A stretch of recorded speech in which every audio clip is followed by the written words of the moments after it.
keluarga itu adalah tiang dari gereja, gitu. Nggak mungkin gerejanya sehat kalau keluarga yang di dalamnya tidak sehat. Kita harus bangun di keluarga supaya strong, supaya tangguh. Yang maksud dengan tangguh bukan ada tanpa masalah justru, tapi justru lewat masalah, lewat tantangan akan hancur atau jadi semakin kuat. Mari bersama maju lebih lagi supaya bisa mendampingi pasangannya lebih hebat lagi. Ya, kita wanita sudah bekerja, sudah membantu, tapi saya yakin kaum wanita yang ada di gereja kita di GSCH ini pasti lebih maju lagi, menjadi yang lebih hebat lagi. Suami-suami akan lebih Ini akan kembali lagi ke gereja lokal, dan mereka diperkuat di situ, mereka dibimbing di situ, didampingi di situ, maka akan jadi berkat buat gereja setempat. Ini belum ada di Innovatif. Saya punya impian begitu, kalau ada single parent yang sudah selama ini komit pelayanan di gereja lokal, terus kita perlengkapi untuk menjangkau single parent lainnya, akhirnya gereja itu punya wilayah pelayanan baru.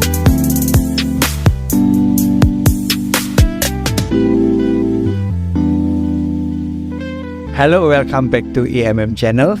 Hari ini suatu hari yang sangat istimewa sebab kita bisa mengumpulkan orang-orang yang sangat-sangat potensial di Gereja Sidang Jemaat Allah.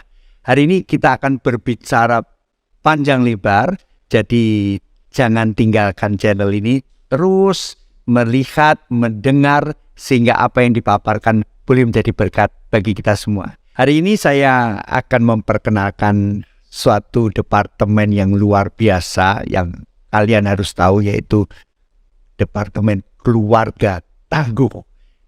Apa tentang keluarga tangguh? Kita akan mendengar langsung dari pembina kita, Bapak Pendeta Samuel Hendrinata. Saya persilahkan. Terima kasih Pak Daud. Ya, keluarga tangguh adalah sebuah nama departemen dari BPD 2 DKI. Ya, kenapa dipilih tangguh? Karena kita mau fokus supaya keluarga terutama para pelayan, para PI di GSCA BPD 2 memiliki ketangguhan di dalam menghadapi tantangan-tantangan ke depan pasca pandemi ini yang sudah terjadi begitu ya. Dan keluarga tangguh ini dibentuk itu karena memang ada kerinduan dari Bapak Ketua, Bapak Pendeta Joel, supaya seluruh keluarga-keluarga dalam pelayan Injil GSCA BPD 2 bisa menikmati, di mana karena kaum pria sendiri departemen itu adalah juga biasanya adalah orang-orang yang sudah berkeluarga, lalu departemen kaum wanita itu juga adalah orang-orang yang sudah berkeluarga, dan di samping itu juga karena ada di gereja-gereja orang-orang yang single parent, maka keluarga tangguh ini dibentuk untuk memfasilitasi kebutuhan-kebutuhan itu, sehingga dibentuklah Departemen Keluarga Tangguh. Demikian Pak maksudnya.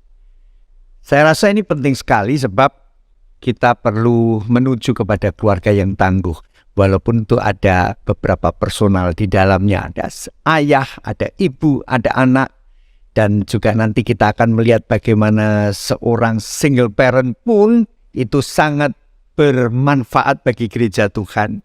Dan bahkan kita sebagai orang yang mungkin ada di pihak sebagai seorang single parent, jangan merasa diri kita minder, kita tidak bisa berbuat apa-apa. Justru kita bisa berbuat jauh lebih banyak. Nanti kita akan mendengar beberapa pemaparan, tetapi kita akan juga mendengar sedikit bincang-bincang dari Bapak Tony Ronaldo. Saya persilahkan Pak Tony. Ya, terima kasih buat kesempatan yang diberikan kepada kami untuk sedikit memperkenalkan dan mempresentasikan tentang pelayanan ini. Memang ini relatif baru dan kita sudah berjalan kurang lebih 1 tahun dan masih agak tersendat-sendat gitu karena memang di gereja-gereja lokal sendiri di BPD 2 DKI belum cukup punya pemahaman yang lengkap mungkin tentang departemen ini. Jadi sebenarnya secara praktikal saya bisa bilang masih tetap seperti yang sebelum-sebelumnya. Artinya kaum pria juga punya kegiatan sendiri, kaum wanita punya kegiatan sendiri, dan juga ada nanti kegiatan-kegiatan tambahan yang mau kita berikan. Tetapi yang menjadi perbedaan adalah sinergi begitu. Artinya Sekarang kita berharap kaum pria tidak sendirian gitu ya. Kaum pria juga tidak berada sendiri. Bagaimana kita kemudian bisa kolaborasikan dua departemen ini untuk juga menolong keluarga-keluarga di gereja-gereja lokal gitu. Seperti tadi Pak Pembina sudah sampaikan bahwa para pria ini kan nggak berdiri sendiri ya, mereka juga adalah ayah, mereka juga adalah suami gitu. Sementara kaum wanita juga mereka adalah ibu, mereka adalah istri itu. Dan kemudian ditambahkan lagi memang ini sebuah concern dari Bapak Ketua BPD kita yang saya sangat appreciate sebenarnya untuk memperhatikan juga single parent, karena kita merasa sejujurnya bahwa selama ini mungkin tidak pernah mendapatkan perhatian begitu ya, dan kita terus berpikir secara real memang masih terus digodok bagaimana bentuk pelayanannya, tetapi tunggu tanggal mainnya sebentar lagi ya kira-kira gitu. Nah, kalau dari departemen yang besar ini sendiri, kira-kira gambaran kegiatannya adalah yang pertama pendampingan Pak, pendampingan untuk ketua-ketua komisi pria, komisi wanita, dan juga nantinya keluarga dan single parent. Kita sudah mulai pendataan ya mana gereja-gereja yang sudah ada kaum prianya. By the way, kita titip salam dulu dari Pak Ketua Departemen Keluarga Tahu, karena beliau berhalangan. Pak Jerry, beliau sedang ada urusan keluarga yang tidak bisa ditinggalkan. Kita juga terus berdoa ya supaya papinya terus dipulihkan. Dia juga sebagai ketua kaum pria. Nah, jadi pembagian tugasnya gitu, Pak Jerry sebagai ketua Departemen Keluarga Tangguh, tapi juga sebagai ketua kaum pria. Karena saya sebagai wakil Departemen Keluarga, fokusnya kepada single parent. Kalau Ibu Liana fokusnya di kaum wanita, dan kami bertiga juga mengurusi pasutri, kira-kira gitu ya. Nah, sama-sama. Tadi pendampingan, kita kepingin yang belum punya ibadah kaum pria nanti punya ibadah kaum pria, ya belum punya ibadah kaum wanita juga harus punya kaum wanita. Kemudian ada ibadah kaum pria, kaum wanita juga. Dan ini mungkin adalah podcast perdana nanti dari, kita harapkan podcast yang berikutnya yang bertemakan keluarga, ya akan membahas mengenai mungkin bagaimana peran ayah, suami, peran ibu, istri, dan juga single parent juga ya, bagaimana dan sisinya. Betul. Dan bagaimana ini semua kemudian bisa menolong gembala-gembala pada khususnya dan para pelayan Injil untuk mereka sendiri ya, dalam sebagai seorang kepala keluarga, sebagai seorang ibu, tetapi juga bagaimana mereka menolong jemaat yang dilayani di dalam area pelayanan keluarga ini. By the way, saya bisa tambahkan bahwa ada beberapa gereja setempat ya di BPD 2 yang sudah membentuk departemen pasutri. Saya baru dapatin tuh beberapa ada. Nah, ini sebuah kemajuan. Betul. Ya. Siap. Dan ada dua kerinduan dan ambisi yang cukup besar sebenarnya yang kita terus berdoa. Ya pertama itu kita mau adakan family camp. Jadi semacam camp keluarga begitu. Ketua kaum prianya, ketua kaum wanitanya bisa ikut dengan pasangannya. Nah, itu luar biasa. Misalnya para juga bisa ikut, para pengi juga bisa begitu, suami istri. Kemudian yang satu lagi kerinduan besar kami adalah membuat modul untuk konseling pranikah, karena kita lihat ada kita beberapa gereja setempat yang sudah memiliki, tapi kita kepingin membuat yang lebih terintegrasi begitu, dan mungkin nanti gereja-gereja yang sudah punya kita bisa minta juga untuk tahu misalnya di laboratorium. Betul. Ya. Kami garap supaya akhir tahun nanti, tahun depan begitu, akhir periode sudah bisa kita tawarkan. Ya, orang dewasa muda lah ya. Ya, nggak, mereka yang mau masuk ke jenjang pernikahan mendapatkan persiapan yang cukup. Sebelum kita bicara dengan Bu El, saya ini begini.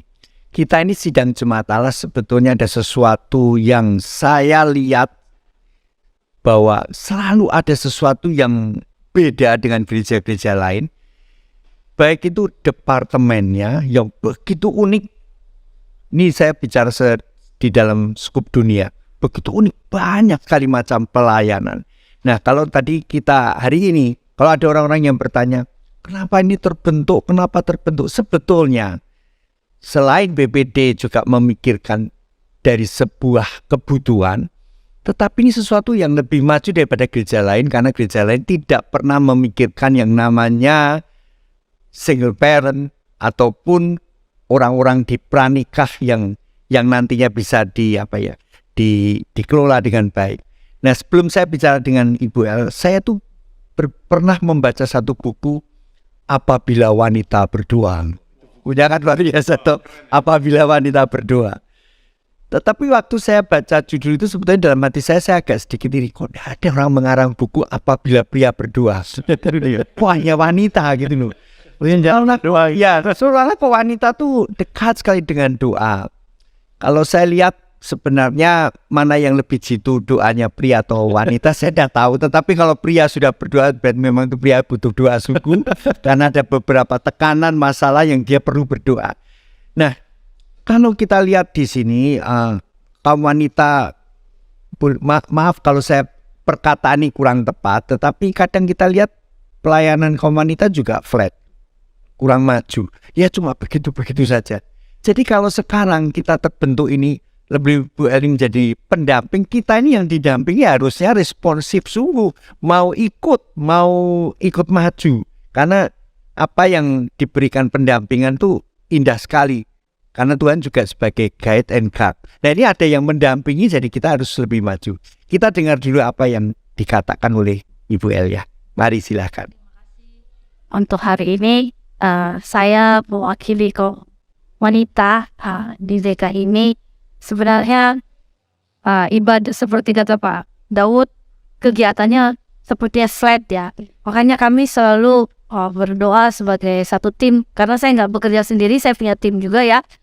Ibu Farida, Ibu Tiur, Ibu Reta, Ibu Uni. Masing-masing mereka ada wilayah 1 dan wilayah 2. Nah, kami bersama-sama untuk tahun ini kami mempunyai satu acara yang mungkin nggak flat ya. Kami mengadakan doa puasa. Dan biasanya komunitas kita ibadah. Nah, tahun ini ada doa puasa di mana kami mengundang setiap gereja mengirim wakilnya 1 atau 2 orang. Kita berdoa bersama di tempat yang sudah ada di Depok, Bukit Doa Salomo. Nah, kita akan berdoa bersama di sana untuk membangun kaum wanita yang lebih seger lagi, supaya masing-masing gereja lokal merasakan bagaimana menggebu-gebunya kaum wanita yang ada di gereja masing-masing ya, terutama ketua-ketua yang ada, sehingga mereka juga bisa membuat rekan-rekannya satu tim berdampak di gereja ya.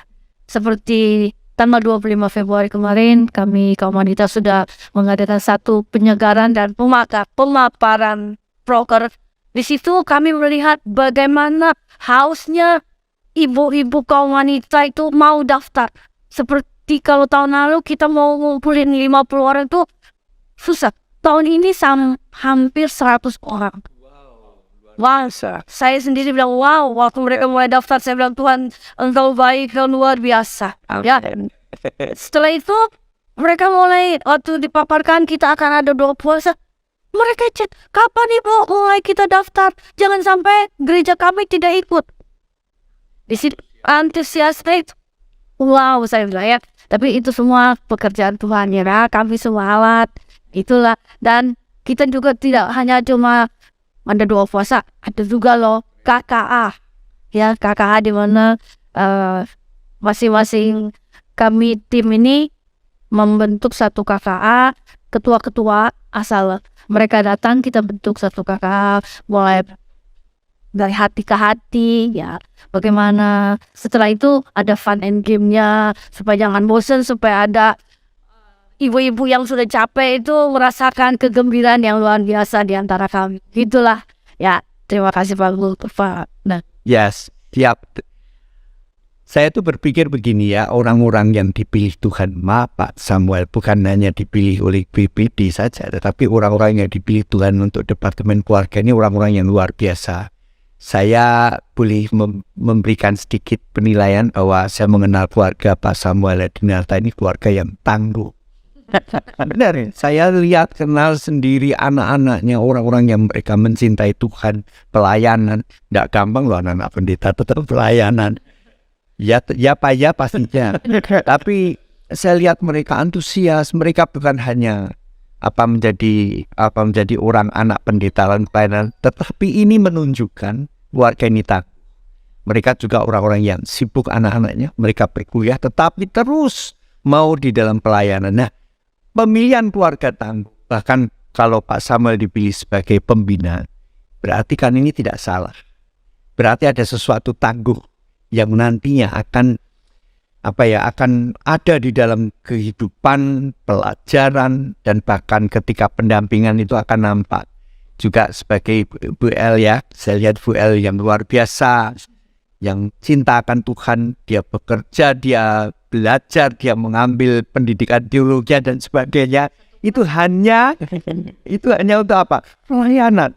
Nah, kalau sekarang Tuhan sudah masukkan di sini, berarti ada maksud Tuhan yang luar biasa. Nah, saya mau tanya ini kepada Pak Tony Ronaldo, karena beliau juga sebagai orang yang single parent, dan itu saya tidak bisa spesialisnya saya tidak bisa bicara apa, karena beliau tetap melayani Tuhan, tetap cinta Tuhan, walaupun kadang kapalnya juga goyang karena ketika istri sudah bersama dengan Tuhan. Tetapi saya lihat pelayanannya makin menjadi-jadi, makin cinta Tuhan luar biasa.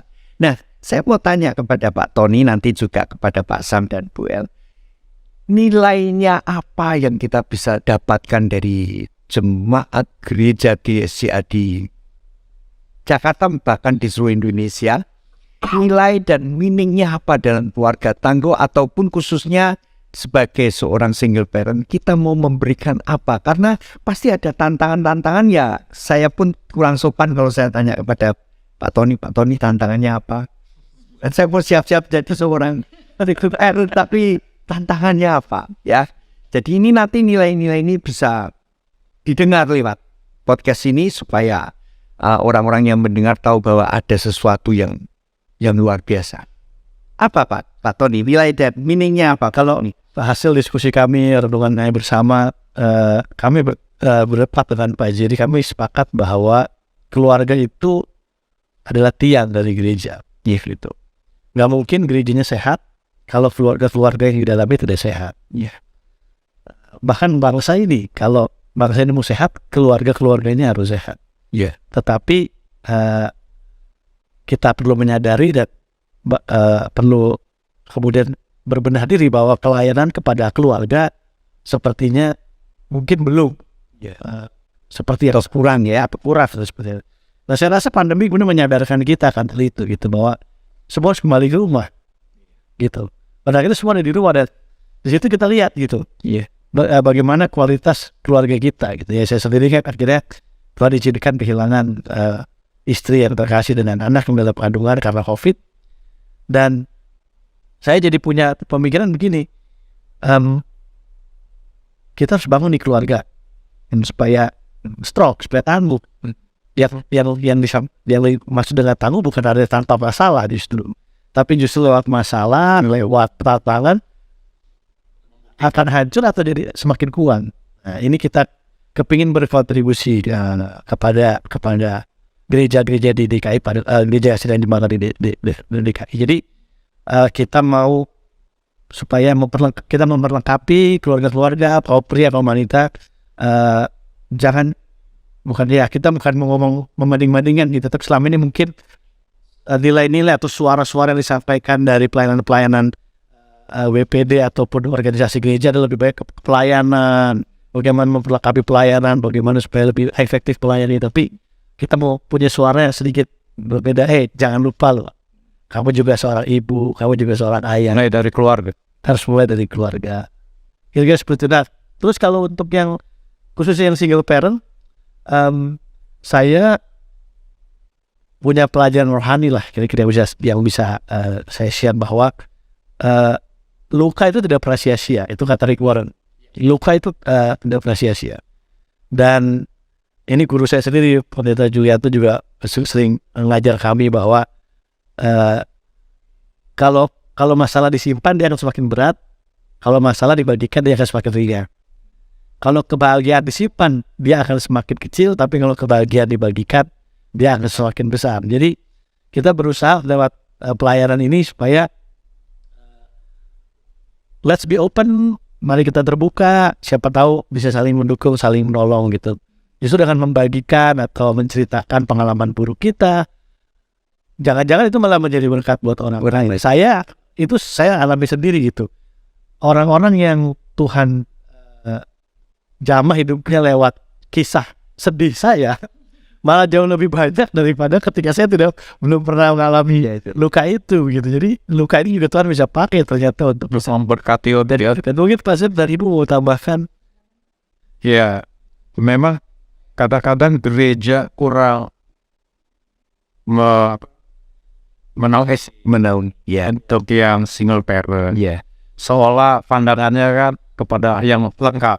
Padahal single parent itu bisa menjadi sumber untuk sharing kepada yang lain bagaimana memposisikan dirinya menjadi pribadi yang kuat, yang tangguh untuk juga menolong mereka yang masih lengkap begitu loh. Supaya apa? Supaya keluarga-keluarga yang lengkap ini pribadi-pribadinya suami dan istri itu bisa saling menopang supaya tidak menyia-nyiakan pasangannya. Bukan begitu ya Pak tadi ya? Itu. Memang gini, kalau saya melihat kita ini bukan asal saja bersaksi, tetapi apa yang Pak Tony alami itu adalah sesuatu kehidupan yang mau tidak mau memang Tuhan berikan, dan itu melewati perjalanan yang panjang. Kalau itu hanya untuk sebuah kesaksian pribadi, saya rasa itu sangat kecil. Tetapi ketika Tuhan tempatkan Pak Tony dan bahkan membuat sebuah dari Pak Sam sendiri membuat sebuah program tentang single parent, berarti ini ada maksud Tuhan yang luar biasa. Kalau saya secara pribadi, kita memang harus cari figur-figur orang yang mengalami, bukan orang yang belajar saja dari buku, tapi orang yang mengalami jatuh bangunnya. Dan kalau saya lihat di sini, kalau tadi Pak Tony menerangkan, saya rasa juga kita mulai openers, kita jangan menutup diri. Itu yang penting ketika kita memiliki figur orang-orang yang duduk di departemen ini dalam keluarga tangguh, kita harus merespon. Jadi kalau ada yang namanya seminar, ada yang namanya KK, ada yang namanya kebaktian, ayo berbondong-bondong datang. Jangan lupakan ini loh. Kadang-kadang paling-paling yang ngomongnya gitu, ini lain, ini dialami. Kalian belum pernah mengalami. Jadi ini penting. Saya nanti akan bicara dengan Pak Sam. Saya tuh lihat gini Pak Sam, maaf nih pakai kata bahasa Jawa Pak Sam, bahwa laki-laki itu harus ulet tuh, Pak Tony tahu ya, ulet tuh orang tuh kerja, ulet ya, tekun sungguh-sungguh, tapi juga alot, keluar duitnya harus alot. Jadi bukan konten alot, tapi kan kadang masalah-masalah ini yang sebetulnya terjadi di dalam rumah tangga. Kita bilang kita tidak memikirkan duit, kita hanya anugerah Tuhan, ya amin. Tetapi sebetulnya secara ruang lingkup yang kecil kan kita punya masalah-masalah itu. Tetapi yang saya mau katakan ini ulet dan alot di dalam Tuhan. Alotnya tuh kuat, itu tidak bisa digoyahkan. Bukan soal uang. Uletnya tuh tekun di dalam pekerjaan Tuhan, tekun dalam pelayanan. Nah, saya lihat dari Pak Samuel Handinata bahwa beliau ini juga orang yang ulet di dalam pelayanan, alot dalam pelayanan. Tidak gampang bicara sama Pak Sam kalau kamu tidak punya konsep yang baik. Jadi harus dipikir. Nah, sekarang kita ini gini, kaum pria ini kekurangannya apa ya Pak Sam? Dan kekurangannya apa di dalam mereka? Apakah hanya kebaktian? Saya rasa kalau jemaat yang sudah masuk di dalam departemen atau di dalam kaum pria, pasti kalau disuruh aktif dalam pelayanan pasti mereka mau. Tetapi apa yang masih kurang Pak Sam yang bisa diberikan Pak Sam untuk kaum pria?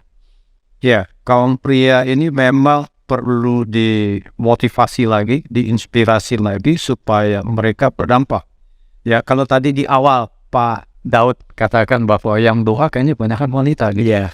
Yang prianya kemana gitu kan. Nah, ini menjadi sebuah tantangan yang perlu dihidupkan di pria-pria GSJA, khususnya di BPD 2. Dan terutama juga di antara PI-PI-nya Pak. Iya. Kadang-kadang kita mengabaikan itu gitu kan ya. Nah, ini sebuah hal yang perlu menjadi konsentrasi. Karena kalau prianya itu baik, kuat gitu kan ya, dia menyokong, mendoakan pasangannya, kan wanita kuat doa. Berarti yang prianya doain wanitanya supaya lebih kuat. Nah, itu akan menjadi sebuah teamwork yang luar biasa Pak. Nah, oleh karena itu penting sekali bahwa Pak Jerry membuat sebuah program. Kalau saya baca programnya untuk kaum pria, tahun ini akan ada training to trainer untuk ketua-ketua kaum pria, di mana mereka diperlengkapi bekerja sama dengan DKPN, Departemen Kaum Pria Nasional. Sehingga mereka nanti bisa meneruskan kepada pengurus di gereja setempat. Kan kalau kami di keluarga departemen ini kan levelnya adalah sampai kepada ketua-ketua. Nah, ketua boleh mengundang untuk pengurusnya di dalam event-event yang kita buat. Ya, itu yang akan terjadi. Nah, kalau tadi di awal juga Pak Daud berbicara bagaimana supaya anak-anak bisa dilibatkan dalam pelayanan, itu memang kita punya target seperti itu. Yang ke depan nanti kita akan buat mungkin dalam bentuk talk show ya Pak Tony, karena Pak Tony yang akan garap. Ya, Pak Jerry juga ada, nanti single parent nih berdua, Pak Jerry dan Pak Tony ini punya pengalaman bentuk single parent. Dan saya mendengar kesaksian mereka itu sangat memberkati. Bagaimana kami yang pria-pria ini harus menjadi pria yang sejati gitu, bukan sejati, yang penuh integritas untuk menolong keluarga. Nah, itu sebuah berkat yang luar biasa. Saya baru ketika udah menunjuk mereka untuk di departemen, mas gitu loh. Rupanya memang semuanya itu dari Tuhan yang atur gitu loh. Amin. Nah, itu Pak yang kita perlu sampaikan kepada pria, bagaimana kita sebagai kepala keluarga, terutama sebagai PI gitu ya, bisa membawa keluarga sampai anak-anak. Karena kan kita tahu isu-isu di luar bahwa anak-anak pendeta gitu kan ya, itu broken home punya. Iya. Nah, ini menjadi sebuah tantangan dari kami sebagai departemen keluarga, di mana ada kaum prianya, ada kaum wanitanya, dan juga single parent. Bagaimana kita mengintegrasikan ketiganya?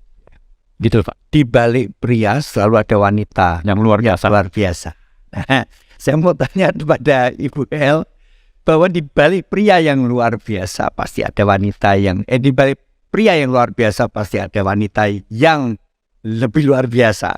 Nah, saya mau tanya Bu El, kurang lebihnya itu bagaimana menyikapi terhadap wanita-wanita di gereja yang hari ini, saat ini menurut, ikut ibadah, aktif, tetapi apakah Bu El melihat masih kurangkah mereka dampak terhadap keluarga? Menurut Bu El bagaimana?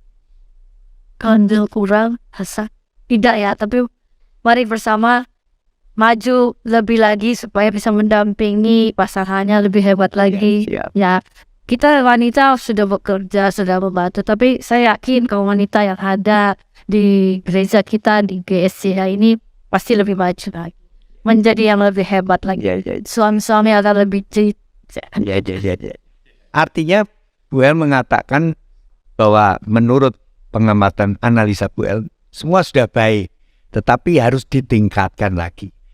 Saya boleh bertanya yang lebih meruncing Pak Tony, ya, ini agak sedikit meruncing, agak sedikit mengkerucut, bahwa single parent di luaran sana banyak juga ada orang-orang Kristen yang cerai, entah itu ditinggalkan, maaf kata terlebih-lebih saya di luar pulau itu, entah bagaimana kalau suami meninggalkan begitu saja dan wanita tidak ada satu tindakan, dia mengalah saja.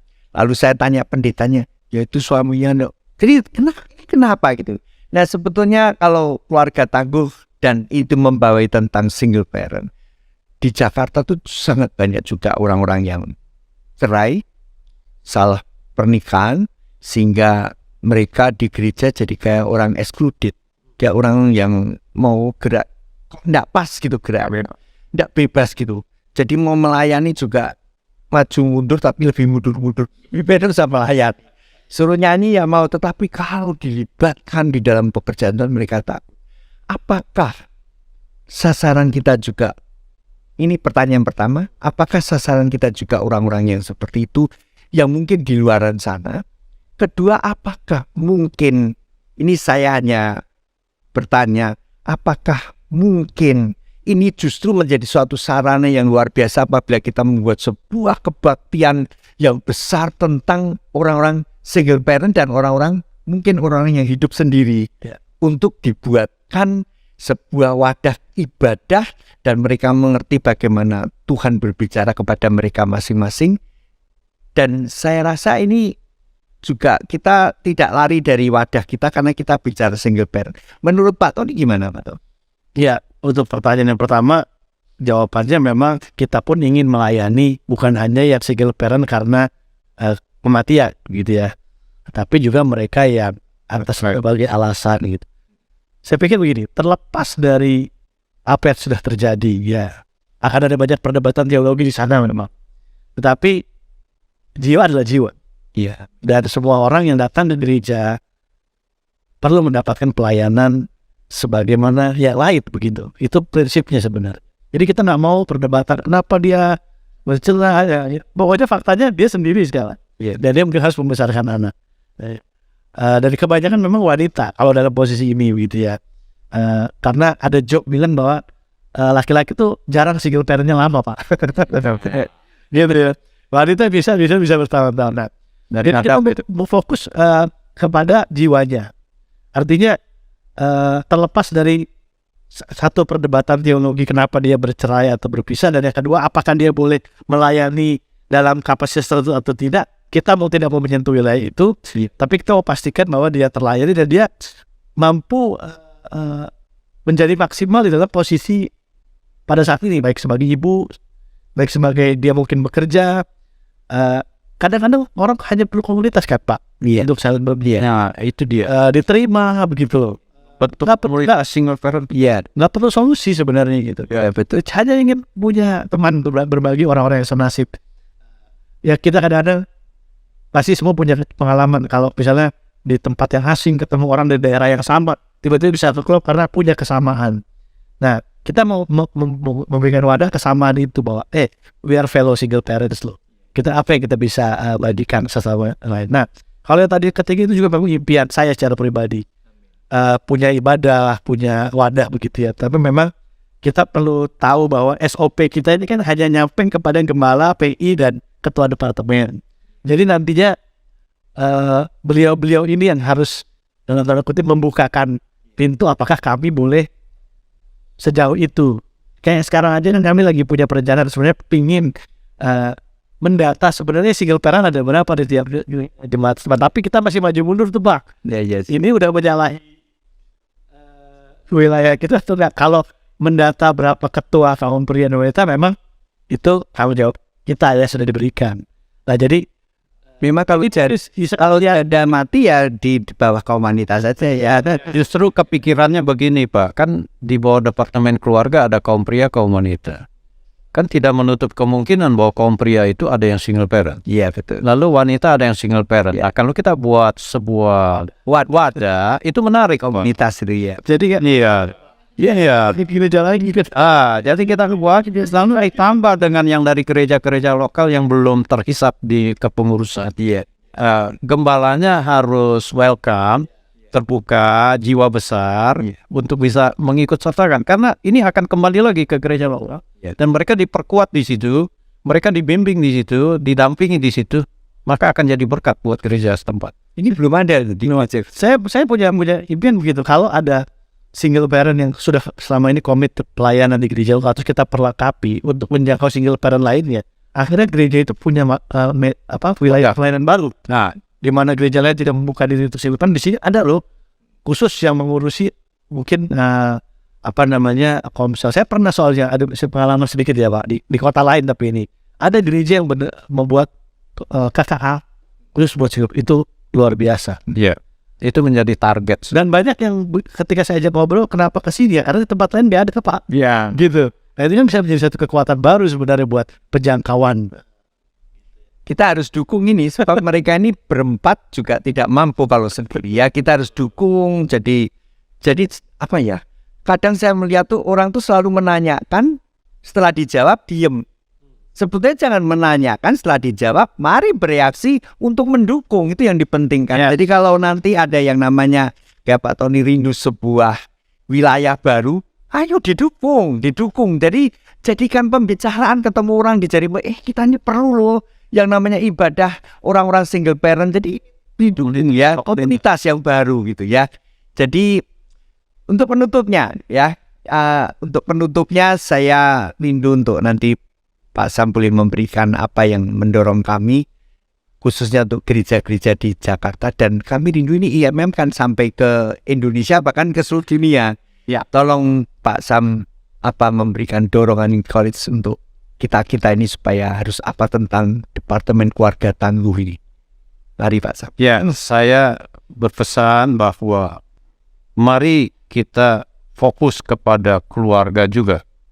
Ya, kalau anak muda kan ada ya. Kalau keluarga ini kita fokus, karena dari keluarga inilah akan melahirkan gereja yang sehat, gereja yang tangguh. Kalau mereka terlayani, mereka didampingi, dibina dengan baik yang prianya, baik yang wanitanya, maupun juga single parentnya, lalu kita bentuk komunitas, ya ada aktivitas di mana ada kegiatan bersama, itu akan menjadi sebuah hal yang positif buat sumbangsi ke gereja setempat. Jadi mari kita dukung sama-sama. Oke, baik, terima kasih buat tamu kita di MMM kali ini, yaitu Pak Sam, Bu El, dan juga untuk Pak Tony dan Pak Jerry yang saat ini berhalangan hadir. Tetapi kami sudah mendapat spiritnya, semangatnya ini kita dapat, dan kami percaya apa yang kalian dengar, kalian lihat, mari kita tindak lanjuti, kita dukung untuk Departemen Keluarga Tangguh. Tuhan memberkati, sampai jumpa.